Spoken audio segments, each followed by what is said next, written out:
Hello friends and viewers, and welcome to my Caris character guide.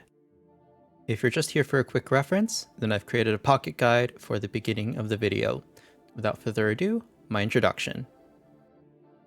My name is James, I'm a global player and I started Sword of Convallaria in early September 2024. I'm a strategy and turn-based RPG fan, with the Fire Emblem series, Tactics Ogre, and Unicorn Overlord being some recent titles I enjoy. As such, I lack the technical knowledge and exposure to the Taiwan and China scene. I'm also a PvE-focused player, so I have no knowledge of PvP. As a result, I'm subject to feedback and open to being wrong. If you come across conflicting information to other guides and creators in this video, then that suggests that there are multiple ways to play a character. Play your way. As a fun fact about myself, I'm also an avid Thai tea boba enjoyer. Caris' trait is Light Oracle. When allies within range of Caris use non-instant skills, she gains stacks of Revelation. At 9+ stacks, she becomes empowered, allowing her to cast a stronger form of one of her exclusive skills.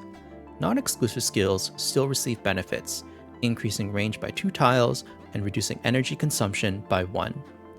Her initial skill is Arcane Toxins. This is good for early Voyager or boss progression if you are lacking disaster bottles, but unlikely to be part of Caris' regular skill kit. At rank 1, your options are Light of Sanctuary or Life Devourer.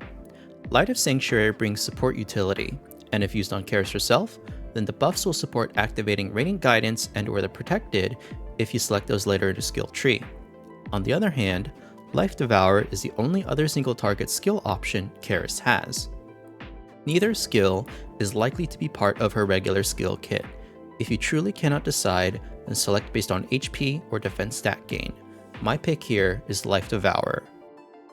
At rank 3, I recommend Cumulative Punishment with the Castalia for Broad Radiance. Cumulative Punishment is an AoE piercing damage ability, scaling with Caris' magic attack. When empowered, the ability increases in damage and range. Broad Radiance is a support skill, providing magic shields and bound immunity and control immunity when empowered. This is a great skill for units whose power increase with shields, and also helpful for units to immune the stunned effect from select preparation skills. At rank 5, your options are Protection of Darkness or Energy Recovery. Protection of Darkness provides more damage mitigation and is easy to trigger through Caris' own Arcane Toxins or through debuffs from allies. Much of Caris' power is in her skill usage, so Energy Recovery is helpful but conditional on her taking damage. My pick here is Energy Recovery. At rank 7, I recommend Radiant Guidance with the Castalia for Elimination of All Sins. Radiant Guidance is the first unique Papal States Leader's aura, increasing piercing damage dealt, and decreasing damage taken. Elimination of All Sins is Caris' own preparation skill with a stun effect which can be immunized with the bound immunity from Broad Radiance. For her basic attack upgrade, your options are Charged Attack or Punish the Evil. Recall that Caris gains stacks of Revelation through ally skills, so Punish the Evil is the only way for Caris to increase Revelation stacks by herself. This does piercing damage, so in scenarios where piercing damage is ineffective, you can still switch back to her initial basic attack which does magic damage. If you want to play Caris with more magic damage than piercing damage in general, then select Charged Attack. At rank 11, I recommend Crystal Implosion. Crystal Implosion inflicts our first source of a level 3 magic defense debuff for 2 turns, so this allows your magic damage dealers to do more damage than before. The Protected is a shared skill among several Papal States units, and some Papal States units possess traits who also have increased power with 3 or more buffs. If you are interested in playing a thematic Papal States team, then consider this skill. This is my general build recommendation with Punish the Evil, Energy Recovery, Cumulative Punishment or Elimination of All Sins, Broad Radiance, and Radiant Guidance. This is an easy to use build to execute AoE piercing damage with Cumulative Punishment and a suite of support utilities with Broad Radiance. Consider playing Elimination of All Sins with the bound immunity from Broad Radiance, especially if Caris has some external energy regen support.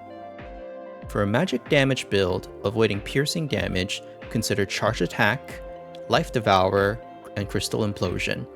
This build focuses on magic damage instead of piercing damage, allowing Caris to make use of her own Magic Defense 3 debuff and perform more single target damage as well.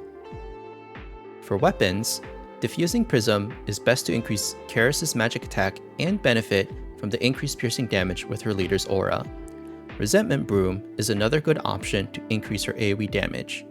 Otherwise, if you have neither of the above, consider Starry Sky Heritage. For trinkets, consider Flying Blade Arm Guard or Roaring Flint for piercing damage, and to also benefit from the increased piercing damage with her leader's aura. You can consider Fancy Hat as a general use trinket to protect your skill economy. Some trinkets not pictured here, you can consider Origin Hourglass as the magic attack increase will increase her piercing damage and magic shield. If you're particular about magic shield uptime, you can increase magic mitigation with Shroud of Void or Rejection Mask. For tarots, consider Dream of the Magician to increase Caris' overall damage. Look at Course of Fortune or Temptation of the Devil to support the buff count needed to activate Radiant Guidance and or the Protected skills, or consider Verdict of Justice as an option to increase her crit and crit damage. For engravings, I recommend the Sword and Wand Resonance. This is the best general use resonance to increase Caris' magic attack scaling piercing damage as well as the power of her magic shields. To offer some composition and usage tips, Caris' Broad Radiant skill grants bound immunity. This can alter how you use units with preparation skills such as Barrow's Flaming Meteor or Ballista's Siege, and avoid the skips the turn stun effect.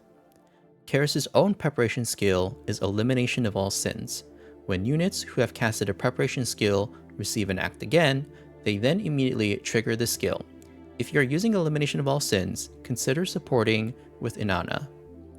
With the Crystal Implosion skill, Caris can inflict a level 3 magic defense debuff on multiple targets, so roster other magic damage dealers to take advantage of this. The Guardian's Will weapon is a sword with additional defensive properties when the user has a shield. Caris can support uptime on this with her magic shields for anyone wielding this weapon. Lastly, Caris is part of the Papal States and Aggression categories. Consider building a team with Caris around her Papal States leader's aura or with Nona Will's Aggression aura. As mentioned, Caris can potentially find herself on an aggression team with Nona Will, so her leader's aura is a great aura to increase her skill damage, especially her AoE damage. That concludes my character guide. As mentioned in my disclaimer, I welcome feedback and I'm open to being wrong. I'm still learning and improving at this video game just like you. Additionally, if you find conflicting information to other guides or content creators, then that means there are multiple ways to build a character and still be successful. I highly recommend that you play your way. Here is my contact information, my YouTube, Discord, and email. And as always, please feel free to comment below with any feedback you have about this guide. Last but not least, I want to credit and share these resources that contributed to helping me build this guide. Thanks for watching.